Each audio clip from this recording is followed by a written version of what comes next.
I'm going to talk a bit about examples in which CCTV has helped secure convictions. I just want to warn everyone in this room that the details are quite distressing. The first case I want to talk about is a very sad case of Genevieve from Tiny Toes Nursery in Greater Manchester. Some people would have read about this case. While being placed down to sleep in the nursery, Genevieve was tightly swaddled inside a blanket. She was strapped face down onto a beanbag without being checked by the nursery staff. The nursery worker responsible was convicted of manslaughter due to the CC footage that was obtained from the nursery. The CCTV also disproved the nursery worker's claim that she had checked on Genevieve every few minutes, and it later led to the conviction of one of the perpetrator's colleagues for the deplorable neglect of 4 other babies. Tiny Toes Nursery, where Genevieve was killed, was rated good by Ofsted 5 years earlier, but the trial heard evidence suggesting it was run shockingly.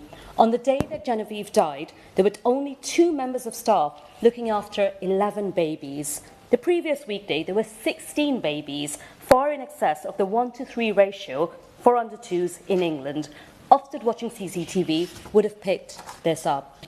Could I ask the Minister for her response to the Lullaby Trust's campaign for Gigi, wherein one of their 3 objectives is mandatory CCTV in nurseries, where they state, and I quote, CCTV should not only be checked once there's a serious incident. CCTV can give staff the confidence to speak up when they see something that's concerning. It could help Ofsted to monitor regular practices in nursery even before there's a concern. In addition, the Lullaby Trust is calling for Ofsted and the Department for Education to explore reviewing CCTV footage as part of Ofsted inspections. This could act as an active safeguard, revealing concerns that may not be visible during a short inspection. Could I ask the Minister, there is an issue of cost, which all of us are aware of. Will she commission a study looking into the costs for nurseries to install CCTV? I want to say that nothing is more important for me and for this government than the safety of our children. And the DfE is constantly working to ensure that children in early years settings benefit from the highest possible safeguarding standards. And on CCTV, we are acting with the urgency that everyone here today rightly expects.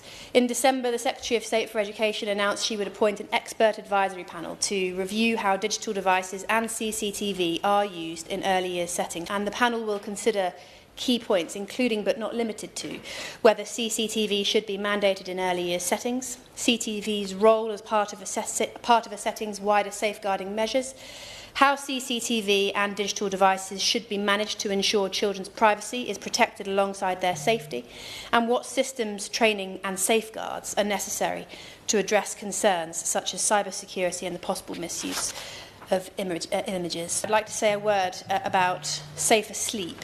In addition to calls for mandatory CCTV, the campaign for Gigi has called for clear statutory safe sleep guidance for early years settings. And I just want to say that my policy officials have worked with safe sleep experts, including the Lullaby Trust, on proposed new wording for the EYFS, which will add more detail without providers needing to refer to other guidance. We plan to make these changes as soon as possible.